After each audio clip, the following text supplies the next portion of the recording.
Hi friends, pregnancy week by week ಸೀರೀಸ್ಗೆ welcome. So pregnancy series ಮಾಡುವಾಗ ನಾನು weak by weak ಮಾಡ್ತಾ ಇದ್ದೆ. ಸೊ ಇವಾಗ ಫಸ್ಟ್ ಮಂತ್ ಸೆಕೆಂಡ್ ಮಂತ್ ಅಂದರೆ 1 to 8 ವೀಕ್ಸ್ವರೆಗೂ ನಿಮ್ಗೆ ಆಲ್ರೆಡಿ ನೋಡೋಕ್ಕೆ ಸಿಗುತ್ತೆ ನನ್ನ ಚಾನಲ್ ಬಂದರೆ. ಬಟ್ ಇವಾಗ ಏನಂದರೆ ಫ್ರೆಂಡ್ಸ್, ನಾನು ಮಂತ್ ವೈಸ್ ಮಾಡ್ತಾ ಹೋಗೋಣ ಅಂತ.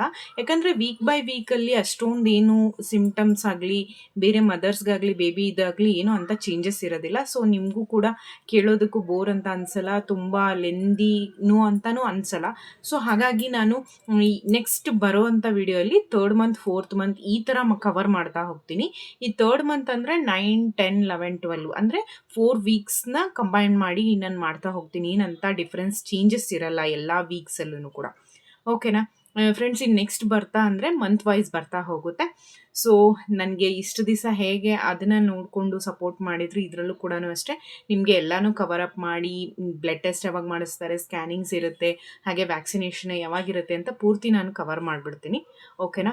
Welcome back to my channel Varsha Baby Bloom. ಇನ್ನೂ ಯಾರೆಲ್ಲ ಚಾನಲ್ನ ಸಬ್ಸ್ಕ್ರೈಬ್ ಮಾಡ್ಕೊಂಡಿಲ್ಲ, ಸಬ್ಸ್ಕ್ರೈಬ್ ಮಾಡ್ಕೊಳ್ಳಿ, ಲೈಕ್ ಮಾಡಿ, ಶೇರ್ ಮಾಡಿ.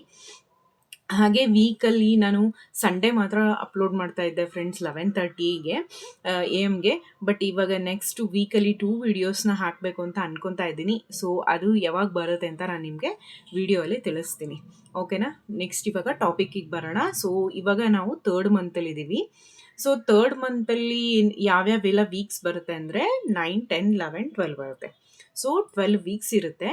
ಈಗ ಆಲ್ರೆಡಿ 8 ವೀಕ್ಸಲ್ಲಿರೋರು ಅಂದರೆ ನೀವು ಸೆಕೆಂಡ್ ಮಂತಲ್ಲೇ ಆಲ್ರೆಡಿ ನೀವೇನಾದರೂ ಚೆಕಪ್ಗೆ ಹೋಗಿದ್ದೀರಾ, ನೀವು ಸ್ಕ್ಯಾನಿಂಗ್ ಮಾಡಿಸಿದ್ದೀರಾ, ಬೇಬಿ ಹಾರ್ಟ್ ಬೀಟ್ ಬಂದಿದೆ, ಎಲ್ಲನೂ ಬಂದಿರುತ್ತೆ. ಇನ್ ಕೇಸ್ ನೀವು ಆಲ್ರೆಡಿ ಎಲ್ಲ ಮಾಡಿಸ್ಕೊಂಡಿದ್ರೆ ಡಾಕ್ಟರ್ ಎಲ್ಲನೂ ನಿಮಗೆ ಚೆಕಪ್ ಮಾಡ್ಕೊಂಡಿರ್ತಾರೆ. ಸೊ ಇವಾಗ 3rd ಮಂತಿಗೆ ಬಂದಿದ್ದೀರಾ ಅಂದರೆ ಇವಾಗೂ ಕೂಡ ಅಷ್ಟೇ ನಿಮಗೆ ಸೇಮ್ ಆಗಿರುವಂಥ ಸಿಮ್ಟಮ್ಸೇ ನಿಮಗಿರುತ್ತೆ. ಸೊ ವಾಮಿಟಿಂಗ್ ಇರುತ್ತೆ, ಹಾಗೆ ಕೆಲವ್ರಿಗೆ ಗ್ಯಾಸ್ಟ್ರಿಕ್ ಅನ್ನೋದು ತುಂಬ ಜಾಸ್ತಿ ಇರುತ್ತೆ, ಕೆಲವ್ರಿಗೆ ಊಟನೇ ಸೇರ್ತಾ ಇರಲ್ಲ. ಸೊ ಈ ಥರನೇ ಸಿಮ್ಟಮ್ಸ್ ನಿಮಗೆ ಇದರಲ್ಲೂ ಕೂಡ ನೀವು ನೋಡ್ಬೋದು 3rd ಮಂತಲ್ಲಿ. So 3rd month complete ಆದಮೇಲೆ ಕೆಲವ್ರಿಗೆ ಸಿಮ್ಟಮ್ಸ್ ಅನ್ನೋದು ಕಡಿಮೆ ಆಗುತ್ತೆ. ಸೊ 3rd ಮಂತ್ವರೆಗೂ ತುಂಬಾ ಕೇರ್ಫುಲ್ ಆಗಿರಬೇಕು ಫ್ರೆಂಡ್ಸ್. ಹಾಗೆ ಈ 3rd ಮಂತಿಗೆ ಬಂದರೆ ಅಂದರೆ ನಿಮ್ಗೆ ಆಲ್ರೆಡಿ ಎಲ್ಲನೂ ಬೇಬಿ ಸಣ್ಣದಾಗಿ ಎಲ್ಲನೂ ಫಾರ್ಮ್ ಆಗಿರುತ್ತೆ 3rd ಮಂತಲ್ಲಿ. ಸೊ 3rd ಮಂತಲ್ಲಿ ನಿಮಗೆಲ್ಲನೂ ಚಿಕ್ಕದಾಗಿ ಡೆವಲಪ್ಮೆಂಟ್ಸ್ನ ನೀವು ಸ್ಕ್ಯಾನಿಂಗ್ ಮಾಡಿಸುವಾಗ ನೀವು ನೋಡಬಹುದು. ಅಲ್ಲೂ ಕೂಡ ಡಾಕ್ಟರ್ ನಿಮಗೆ ತೋರಿಸ್ತಾರೆ, ಆಲ್ರೆಡಿ ಹಾರ್ಟ್ ಬೀಟ್ ಬಂದಿರುತ್ತೆ. ಸೊ ಈ ಟೈಮಲ್ಲಿ ಮದರ್ಸ್ ಏನು ಮಾಡಬೇಕು ಅಂದರೆ, ಪ್ರೆಗ್ನೆಂಟ್ ವುಮೆನ್ಸು ಚೆನ್ನಾಗಿ ಹೆಲ್ದಿಯಾಗಿರುವಂಥ ಫುಡ್ಸ್ನ ಸೇವಿಸ್ತಾ ಬನ್ನಿ, ಹೆಲ್ದಿ ಡಯಟ್ ಇಟ್ಕೊಳ್ಳಿ. ಓಕೆನಾ? ಇನ್ನೂ ಯಾರೆಲ್ಲ ಇನ್ನೂ ನಿಮಗೆ ಫಸ್ಟ್ ಪ್ರೆಗ್ನೆನ್ಸಿ ಇರುತ್ತೆ, ಅಥವಾ ನಿಮಗೆ ಯಾವುದೇ ರೀತಿಯಾದಂತಹ ಪ್ರೆಗ್ನೆನ್ಸಿಯಲ್ಲಿ ಲಾಸ್ಟ್ ಇಯರ್ಸ್ ಅಂದರೆ ನಿಮ್ಮ ಬ್ಯಾಕ್ ನಿಮಗೇನು ಪ್ರೆಗ್ನೆನ್ಸಿ ಕಾಂಪ್ಲಿಕೇಟೆಡ್ ಇಲ್ಲ ಅಂದರೆ, ಸೊ ಇವಾಗ ಏನು ಹೇಳಿರ್ತಾರೆ ಅಂದರೆ, ಇವಾಗ ನಿಮಗೆ ಥೈರಾಯ್ಡ್ ಟೆಸ್ಟ್ ಮಾಡಿಸ್ಕೊಳ್ಳಿ ಅಥವಾ ಶುಗರ್ ಟೆಸ್ಟು ಈ ಥರ ಏನಾದರೂ ನಿಮ್ಗೆ ಹೇಳಿದ್ರಂದರೆ ಇವಾಗ ಮಾಡಿಸ್ಕೊಳ್ಳಿ. ಕೆಲವ್ರಿಗೆ ಏನಂದರೆ ಕಾಂಪ್ಲಿಕೇಟೆಡ್ ಇತ್ತು ಅಂದರೆ ಮುಂಚೆನೇ ಹೇಳಿರ್ತಾರೆ, ಕೆಲವ್ರಿಗೆ ಮುಂಚೆ ಗೊತ್ತಾಗಿರಲ್ಲ. ಸೊ ಈಗ ಇನ್ನೊಂದು ಸರ್ತಿ ಮಾಡಿಸಿ ಅಂತಲೂ ಹೇಳ್ತಾರೆ. ಸೊ ನೆಗ್ಲೆಕ್ಟ್ ಮಾಡಬೇಡಿ. So thyroid, sugar test, blood test ಏನೇನೆಲ್ಲ ಹೇಳಿರ್ತಾರೆ ಅದನ್ನೆಲ್ಲ ಮಾಡಿಸ್ಕೊಳ್ಳಿ. ಯಾಕಂದರೆ ಬೇಬಿ ಡೆವಲಪ್ಮೆಂಟ್ಗೋಸ್ಕರ ಅಥವಾ ಬೇಬಿ ಗ್ರೋತ್ ಚೆನ್ನಾಗಿರಲಿ ಅಂತಲೇ ಡಾಕ್ಟರ್ದು ಕನ್ಸರ್ನ್ ಇರುತ್ತೆ. ಸೊ ಹಾಗಾಗಿ ಇವಾಗ ಪ್ರೆಗ್ನೆನ್ಸಿ ಸೆನ್ಸಿಟಿವ್ ಆಗಿರೋದ್ರಿಂದ ಸೊ ಡಾಕ್ಟರ್ಸು ಕೂಡ ನಿಮಗೆ ಹಾಗೆ ಹೇಳಿರ್ತಾರೆ. ಫ್ರೆಂಡ್ಸ್, 3rd ಮಂತ್ ಅಂದರೆ ಇದರಲ್ಲಿ ಮೇಯ್ನಾಗಿ ಬರುವಂಥದ್ದು ಸ್ಕ್ಯಾನಿಂಗ್ ಬಂದುಬಿಟ್ಟು NT ಸ್ಕ್ಯಾನ್ ಯಾಕೆ ಮಾಡಿಸ್ತಾರೆ ಅಂದರೆ, ನಿಮ್ಮ 12 ವೀಕ್ಸ್ ಒಳಗಡೆನೆ ಹೇಳ್ತಾರೆ. ಇದನ್ನು ಯಾರೂ ಮಿಸ್ ಮಾಡೋಕ್ಕೆ ಹೋಗಬೇಡಿ. ಡಾಕ್ಟರ್ಸ್ ಯಾವ ವೀಕಲ್ಲಿ ನಿಮಗೆ ಬರೋಕ್ಕೆ ಹೇಳಿರ್ತಾರೆ. 1 ಡೇ 2 ಡೇ ಆದರೆ ಲೇಟ್ ಆದರೆ ಓಕೆ, ಏನು ಪ್ರಾಬ್ಲಮ್ ಇಲ್ಲ. ಬಟ್ ತುಂಬ ವೀಕ್ವರೆಗೂ ನೀವು ಡಿಲೇ ಮಾಡ್ಕೊಳಕ್ಕೆ ಹೋಗಬೇಡಿ. ಯಾಕಂದರೆ 3rd ಮಂತಲ್ಲಿ NT ಸ್ಕ್ಯಾನ್ ಎಷ್ಟು ಇಂಪಾರ್ಟೆಂಟ್ ಅಂದರೆ, ಇಲ್ಲಿ ಕುತ್ತಿಗೆ ಹತ್ರ ಒಂದು ಬೋನ್ ಬೆಳೆಯುವಂಥದ್ದು ಇರುತ್ತೆ. ಸೊ ಅದನ್ನು ಅವರು ಇಷ್ಟೇ ಇರಬೇಕು ಅಂತ ಡಾಕ್ಟರ್ ಅದನ್ನು ನಿಮಗೆ ಹೇಳ್ತಾರೆ. ಅದು ಕಡಿಮೆ ಇರುತ್ತೋ ಅಥವಾ ಜಾಸ್ತಿ ಇದೆಯಾ, ಅಥವಾ ಅಲ್ಲಿಂದ ಏನಾದರೂ ಪ್ರಾಬ್ಲಮ್ ಇದೆಯಾ ಏನು ಅನ್ನೋದು, ನಿಮ್ಮ ಬೇಬಿ ಚೆನ್ನಾಗಿದೆಯಾ, ಗ್ರೋತ್ ಎಲ್ಲ ಚೆನ್ನಾಗಿದೆಯಾ, ಮೇನ್ ಬೇಕಾಗಿರೋದೇ ನಮಗೆ ಇಲ್ಲಿ ಕುತ್ತಿಗೆ ಹತ್ರ ಚೆನ್ನಾಗಿ ಇರಬೇಕು. ಅಂದರೆ ಅಲ್ಲಿರುವಂತಹ ಬೋನ್ಸ್ ಆಗಲಿ ಚೆನ್ನಾಗಿ ಬಂದಿರಬೇಕು. ಸೊ ಅದಕ್ಕೋಸ್ಕರ ಅದು ನಮಗೆ ಗೊತ್ತಾಗೋದು ಎನ್ ಟಿ ಸ್ಕ್ಯಾನಲ್ಲೇ. ಸೊ ಅದಕ್ಕೆ ತುಂಬ ಇಂಪಾರ್ಟೆಂಟ್ ಅಂತ ಹೇಳಿರ್ತಾರೆ ಡಾಕ್ಟರ್, ಎನ್ ಟಿ ಸ್ಕ್ಯಾನ್ನ ಮಾಡಿಸ್ಲೇಬೇಕು ಅಂತ. ಸೊ ಹಾಗಾಗಿ ಯಾರು ಈ ಎನ್ ಟಿ ಸ್ಕ್ಯಾನ್ನ ಮಿಸ್ ಮಾಡೋಕ್ಕೆ ಹೋಗಬೇಡಿ. ಹಾಗೆ ನಿಮಗೆ ಇದಾದಮೇಲೆ ಡಬಲ್ ಮಾರ್ಕರ್ ಟೆಸ್ಟ್ ಅಂತ ಬ್ಲಡ್ ಟೆಸ್ಟ್ ಕೂಡ ಹೇಳಿರ್ತಾರೆ. ಸೊ ಏನಂದರೆ ಬೇಬಿಗೆ ನೆಕ್ಸ್ಟು ಏನೊಂದು ತೊಂದರೆಗಳಿಲ್ವಾ ಅಂತ ಇದರಲ್ಲಿ ಅವರು ತಿಳ್ಕೊಳ್ತಾರೆ ಅಷ್ಟೇ.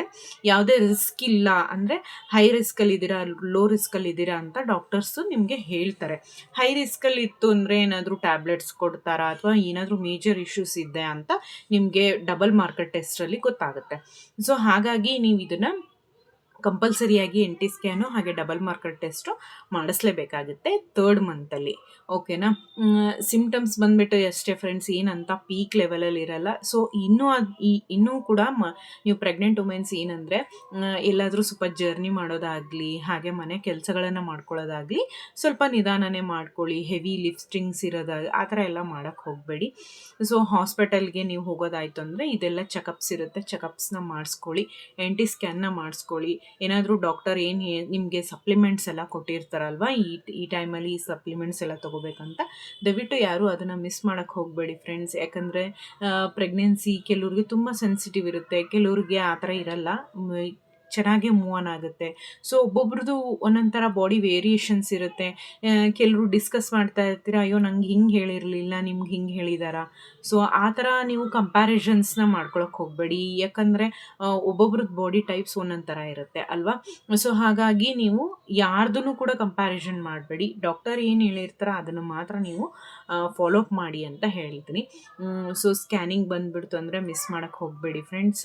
ಹೇಳಿದ್ದೀನಲ್ವ, 1 ಡೇ 2 ಡೇ ಮಿಸ್ ಆದರೆ ಓಕೆ, ಏನು ಪ್ರಾಬ್ಲಮ್ ಇಲ್ಲ, ಬಟ್ ವೀಕ್ವರೆಗೂ ಮಿಸ್ ಮಾಡೋಕ್ಕೆ ಹೋಗಬೇಡಿ. ನೀವು ಹಾಗೆ ಹೆಲ್ದಿ ಡಯಟ್ ಅಂತ ಬಂದರೆ ಅಂದರೆ ನಿಮಗೆ 3rd ಮಂತು ಅಥವಾ ನಿಮ್ಮದೆಲ್ಲ ಪ್ರೆಗ್ನೆನ್ಸಿ ಚೆನ್ನಾಗಿದೆ, ಬೇಬಿ ಚೆನ್ನಾಗಿದೆ, ಇದರಲ್ಲಿ ನೀವು ಸ್ಕ್ಯಾನಿಂಗ್ ಮಾಡಿ ಹೇಳ್ತಾರೆ ಅಂದರೆ ಡಾಕ್ಟರ್ನ ಕೇಳಿ ಎಗ್ಗೆಲ್ಲ ತಿನ್ಬೋದಾ ಏನು ಅಂತ ಡಾಕ್ಟರ್ನ ನೀವು ಕೇಳ್ಕೊಳ್ಳಿ. ಹೋದಾಗ ಅವ್ರು ಹೇಳ್ತಾರೆ ತಿನ್ನಬೇಕೋ ಬೇಡವಾ ಅಥವಾ 3rd ಮಂತ್ ಕಂಪ್ಲೀಟ್ ಆದಮೇಲೆ ತಿನ್ನಿ ಅಂತ ಕೆಲವ್ರಿಗೆ ಹೇಳಿರ್ತಾರೆ. ಸೊ ಹಾಗಾಗಿ ನೀವು ಅದನ್ನು ಡಾಕ್ಟರ್ನ ಕೇಳ್ಕೊಂಡ್ಬಿಟ್ಟೇ ಎಗ್ ತಿನ್ನಿ. ಯಾಕಂದರೆ 3rd ಮಂತ್ ಕಂಪ್ಲೀಟ್ ಆಗಲಿ ಅಂತ ಹೇಳ್ತಾರೆ ಕೆಲವ್ರಿಗೆ. ಸೊ ಹಾಗಾಗಿ ಹೇಳ್ತಾ ಇದ್ದೀನಿ. ಹಾಗೆ ಫ್ರೆಂಡ್ಸ್, ನಿಮ್ಗೇನಾದರೂ ಪ್ರೀವಿಯಸ್ ಹಿಸ್ಟ್ರಿ ಇತ್ತು, ಅಬೋರ್ಷನ್ಸ್ ಏನೋ ಆಗಿದೆ, ಸೊ ಆ ಥರ ಎಲ್ಲ ಇದ್ದಾಗ ನೀವೇನು ಮಾಡಬೇಕಂದ್ರೆ ನಿಮ್ಮ ಪ್ರೆಗ್ನೆನ್ಸಿ ಕನ್ಫರ್ಮೇಷನ್ ಅಂದರೆ ನೀವು ಮನೇಲೇ ಚೆಕ್ ಮಾಡಿಸಿದ ತಕ್ಷಣವೇ ನೀವು ನೆಕ್ಸ್ಟ್ ಒಂದು 4-5 ಡೇಸ್ ಬಿಟ್ಟು ಅಥವಾ ನೆಕ್ಸ್ಟ್ ಡೇನೇ ಹೋಗಿ ನೀವು ಚೆಕ್ ಮಾಡಿಸ್ಕೊಳ್ಳೋದು ಬೆಟರ್ ಅಂತ ಹೇಳ್ತೀನಿ. ಹಾಸ್ಪಿಟಲಿಗೆ ಹೋಗಿ ನಿಮ್ಗೇನಾದರೂ ಪದೇ ಪದೇ ಆ ಥರ ಆಗಿತ್ತು ಅಂದರೆ ಡಾಕ್ಟರ್ ಅದಕ್ಕೆ ನಿಮಗೆ ಬೇರೆ ಥರ ಪ್ರಿಕಾಷನ್ಸ್ನ ಕೊಡ್ತಾರೆ. ಯಾಕಂದರೆ ಪದೇ ಪದೇ ಆ ಥರ ಮಾಡಿಕೊಂಡು ಹೆಲ್ತ್ನ ಹಾಳು ಮಾಡ್ಕೊಳಕ್ಕೆ ಹೋಗಬೇಡಿ. ಓಕೆನಾ? ನನ್ನ ಸಜೆಷನ್ ಬಂದುಬಿಟ್ಟು ಇವಾಗೆಲ್ಲ ತುಂಬ ಜನ ಪ್ಲ್ಯಾನಿಂಗ್ಸ್ ಅಂತ ಮಾಡ್ತಾ ಇದ್ದೀರಾ. ಯಾಕಂದರೆ ನಾನು ಹೇಳೋದೇನೆಂದರೆ ಮೊದಲೇ ಲೇಟಾಗಿ ಮದುವೆ ಆಗ್ತಾ ಇದೆ ಇವಾಗ ಸುಮಾರು ಜನಕ್ಕೆ. ಸೊ ಹಾಗಾಗಿ ಪ್ಲ್ಯಾನಿಂಗ್ ಮಾಡ್ಕೋಬೇಡಿ. ಮೇನ್ ಏನು ಹೇಳೋದು ಅಂದರೆ ಫ್ರೆಂಡ್ಸ್, ಕೆರಿಯರು ಇಂಪಾರ್ಟೆಂಟೇ ಇಲ್ಲ ಅಂತ ನಾನು ಹೇಳಲ್ಲ. ಸೊ ನಾವು ಕೆರಿಯರ್ನ ಇಂಪ್ರೂವ್ ಮಾಡಬೇಕು, ಆಮೇಲೆ ನಾವೆಲ್ಲನೂ ಡೆವಲಪ್ ಆದಮೇಲೆ ಮಗು ಮಾಡ್ಕೋಬೇಕು ಅನ್ನೋದು ತಪ್ಪು ಕಲ್ಪನೆ ಅಂತ ನಾನು ಹೇಳ್ತೀನಿ. ಯಾಕಂದರೆ ಏನೇ ಸ್ಟ್ರಗಲ್ ಇರಲಿ, ನೀವು ಹಸ್ಬೆಂಡ್ ಆ್ಯಂಡ್ ವೈಫ್ ಜೊತೆಗೇ ಮೂವ್ ಮಾಡ್ಕೋತಾ ಹೋಗಬೇಕು. ನಮಗೆ ಏಜ್ ಇದ್ದಾಗ ನಮಗೆ ಸ್ಟ್ರೆಂತ್ ಇರುತ್ತೆ, ನಾವು ಮಗುನ ನೋಡ್ಕೋಬಹುದು, ಬಟ್ ಆಮೇಲೆ ನೀವು ಅದನ್ನು ಮಾಡ್ಕೊಳಕ್ಕಾಗೋದಿಲ್ಲ. ಸೊ ಇದು ಸುಮಾರು ಜನ ಇವಾಗ ಮಾಡ್ತಾ ಇದ್ದೀರಾ ಅನ್ನೋ ಒಂದು ಕಾರಣಕ್ಕೆ ನಾನು ಹೇಳ್ತಾ ಇದ್ದೀನಿ. ಸೊ ಹಾಗಾಗಿ ಆ ಥರ ತಪ್ಪನ್ನ ಮಾಡಬೇಡಿ. ಏನು ಮೇನ್ ಇದರಲ್ಲಿ ಬರೋದಂದರೆ ಲೇಡೀಸ್ಗೇನೆ ಅಲ್ವಾ. ಸೊ ನೀವು ಮನೇಲಿರಬೇಕು, ಮಗುನ ಏನು ಒಂದು 2 ಇಯರ್ಸ್ 3 ಇಯರ್ಸ್ ನಿಮ್ಮ ಕೆರಿಯರ್ ಡ್ರಾಪ್ ಆದರೆ ಏನೂ ಪ್ರಾಬ್ಲಮ್ ಆಗಲ್ಲ ಫ್ರೆಂಡ್ಸ್. ಯಾಕಂದರೆ ಆ 2-3 ಇಯರ್ಸ್ ಬೇಗನೆ ಹೋಗಿಬಿಡುತ್ತೆ. ಆಮೇಲೆ ನೀವು ಕೆರಿಯರ್ನ ಡೆವಲಪ್ ಮಾಡ್ಕೋಬೋದು. ಬಟ್ ನೀವೇನಾದರೂ ಏಜ್ ಆಗಿ ಮದುವೆ ಆದಮೇಲೆ ಇನ್ನೂ ನಾವು ಬಿಟ್ಕೊಂಡು ಮಾಡ್ಕೋತೀವಿ ಅಂದರೆ ತುಂಬಾ ಕಾಂಪ್ಲಿಕೇಟೆಡ್. ಯಾಕಂದರೆ 30+ ಆಯಿತು ಅಂದ್ರೆ ಹಾರ್ಮೋನಲ್ ಇಂಬ್ಯಾಲೆನ್ಸ್ ಅನ್ನೋದು ತುಂಬಾ ಜಾಸ್ತಿ ಆಗ್ತಾ ಇದೆ. ನೀವು ಅದನ್ನು ಯಾಕೆ ತಲೆಯಲ್ಲಿ ಇಟ್ಕೊಳ್ಳಲ್ಲ, ಯಾಕೆ ಈ ಥರ ಎಲ್ಲ ಡಿಸಿಷನ್ ತೊಗೋತೀರಾ ಅಂತ ಗೊತ್ತಾಗ್ತಾ ಇಲ್ಲ. ಸೊ ಈಗ ನಾನು ಹೇಳ್ತಾ ಇರೋದು, ಈಗ ಯಾರ್ಯಾರು ವೀಡಿಯೋಸ್ ನೋಡ್ತಾ ಇದ್ದೀರಾ ಅಥವಾ ನಿಮ್ಮ ಫ್ರೆಂಡ್ಸ್ ಏನಾದರೂ ಆ ಥರ ಥಾಟ್ ಅವ್ರಿಗಿತ್ತು ಅಂದರೆ ಈ ವಿಡಿಯೋನ ಶೇರ್ ಮಾಡಿ, ಅವ್ರಿಗೂ ಕೂಡ ಹೆಲ್ಪ್ ಆಗುತ್ತೆ. ಸೊ ಆ ಥರ ಥಾಟ್ಸ್ ಇತ್ತಂದರೆ ದಯವಿಟ್ಟು, ಆಲ್ಮೋಸ್ಟ್ ನಾನೆಲ್ಲ ಹೇಳೋದು ಲೇಡೀಸ್ಗೂ ಅಷ್ಟೇ ಕೂಡ, ಹಾಗೆ ನೀವು ಹಸ್ಬೆಂಡ್ ಆ್ಯಂಡ್ ವೈಫ್ ಕೂತ್ಕೊಂಡು ಮಾತಾಡಿಕೊಂಡು ಈ ಡಿಸಿಷನ್ನ ತೊಗೊಳ್ಳಿ. ಹಾಗೆ ಹಸ್ಬೆಂಡ್ಸು ಕೂಡ ಅಷ್ಟೇ ಹೆಲ್ಪ್ ಮಾಡಿ. ಆ ಮಗು ಆದಮೇಲೆ ಎಲ್ಲನೂ ತನಗೆ ತಾನೇ ಸರಿ ಹೋಗುತ್ತೆ. ಎಲ್ಲ ನಾವು ಫ್ಯಾಮಿಲಿನೂ ಕೂಡ ಬಿಲ್ಡ್ ಚೆನ್ನಾಗಾಗುತ್ತೆ. ಫೈನಾನ್ಷಿಯಲಿ ನಾವು ಆಮೇಲೆ ಮಾಡ್ಕೋಬೋದು.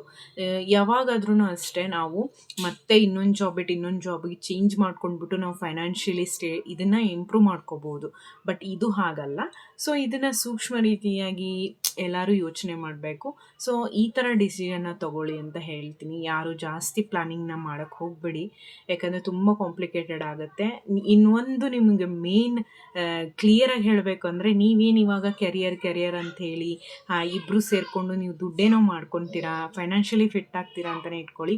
ಬಟ್ ಆ ಏನು ಫೈನಾನ್ಷಿಯಲಿ ನೀವು ಕಷ್ಟಪಟ್ಟು ಗಳಿಸಿರ್ತೀರಲ್ಲ, ಆ ದುಡ್ಡನ್ನ ನೀವು ಮಗು ಬೇಕು ಅನ್ನೋದಕ್ಕೋಸ್ಕರನೇ ಖರ್ಚು ಮಾಡೋದಾಗತ್ತೆ ಅಲ್ವಾ. ದೇವ್ರು ಯಾವಾಗ ಕೊಟ್ಟಿರ್ತಾನೋ ಅವಾಗೇ ನಾವು ತೊಗೊಳ್ಳೋದನ್ನು ನೋಡಬೇಕು. ಸೊ ಅದನ್ನು ಬೇಡ ಅಂತ ನಾವು ನೇಚರ್ ವಿರುದ್ಧ ಹೋಗೋಕ್ಕಾಗೋದಿಲ್ಲ. ಸೊ ಇದು ನನಗನ್ಸಿರೋ ಮಾಹಿತಿ ನಾನು ನಿಮ್ಗೆ ಹೇಳ್ತಾ ಇದ್ದೀನಿ. ಸೊ 3rd ಮಂತಲ್ಲಿ ಬಂದುಬಿಟ್ಟು ಇಷ್ಟೆಲ್ಲ ಇರುತ್ತೆ ಫ್ರೆಂಡ್ಸ್. ಹಾಗೆ ನಾನು ಹೇಳಿದ್ರಲ್ಲಿ ಏನಾದರೂ ತಪ್ಪಿಲ್ಲ ಅಂತ ಅಂದ್ಕೊಂಡಿದ್ದೀನಿ. ಸೊ ನಿಮ್ಗೆ ಹೇಗೆ ಅನಿಸುತ್ತೆ ಹಾಗೆ ನೀವು ಡಿಸಿಷನ್ ತೊಗೋಬಹುದು. ಅದು ನಿಮ್ಮ ಲೈಫ್, ಬಟ್ ಆದರೂ ಕೇರ್ಫುಲ್ ಆಗಿರಿ ಅಂತ ಹೇಳ್ತೀನಿ. ಓಕೆನಾ. ನಾನು ಕೊಟ್ಟಿರೋ ಮಾಹಿತಿ ನನಗೆ ಕರೆಕ್ಟ್ ಇದೆ ಅಂತಲೇ ಹೇಳ್ತೀನಿ ಫ್ರೆಂಡ್ಸ್. ಯಾರೂ ಆ ಥರ ಮಾಡ್ಕೊಳಕ್ಕೆ ಹೋಗಬೇಡಿ. ನೆಕ್ಸ್ಟ್ ನಾವು ಯಾವುದನ್ನ ಇವಾಗ ಬೇಡ ಅಂತೀವೋ ಅದನ್ನು ನೆಕ್ಸ್ಟ್ ನಾವು ಪೇ ಮಾಡಿನೇ ತೊಗೋಬೇಕು. ಆ ಥರನೇ ಆಗುತ್ತೆ ಅದು ಅಲ್ವಾ. ಸೊ ಹಾಗಾಗಿ ಆ ಥರ ಎಲ್ಲ ಮಾಡೋಕ್ಕೆ ಹೋಗಬೇಡಿ. ಮನೆಯಲ್ಲೂ ತುಂಬ ಸರ್ತಿ ಹೇಳಿರ್ತಾರೆ, ಬಟ್ ನೀವು ಅದನ್ನು ಕಿವಿಗೆ ಹಾಕ್ಕೊಂಡಿರೋದಿಲ್ಲ. ಸೊ ನೋಡಿ ಯೋಚನೆ ಮಾಡಿ ಡಿಸಿಷನ್ ತೊಗೊಳ್ಳಿ. ಹಾಗೆ 3rd ಮಂತಲ್ಲಿ ಇಷ್ಟೆಲ್ಲ ಇರುತ್ತೆ. ಯಾರು ಪ್ರೆಗ್ನೆಂಟ್ ವುಮೆನ್ಸ್ ಇದ್ದರೆ ಅದನ್ನೆಲ್ಲ ಫಾಲೋ ಅಪ್ ಮಾಡ್ಕೊಳ್ಳಿ. ಸಪ್ಲಿಮೆಂಟ್ಸ್ ಚೆನ್ನಾಗಿ ತೊಗೊಳ್ಳಿ, ಊಟ ಚೆನ್ನಾಗಿ ಮಾಡಿ, ನಿಮ್ಮ ಬಗ್ಗೆ ನೀವು ಕೇರ್ ತೊಗೊಳ್ಳಿ. ಹಾಗೆ ನೆಕ್ಸ್ಟ್ ನಾನು 4th ಮಂತ್ ವಿಡಿಯೋದಲ್ಲಿ ನಾನು ನಿಮಗೆ ಸಿಗ್ತೀನಿ. ಓಕೆನಾ. ಬಾಯ್.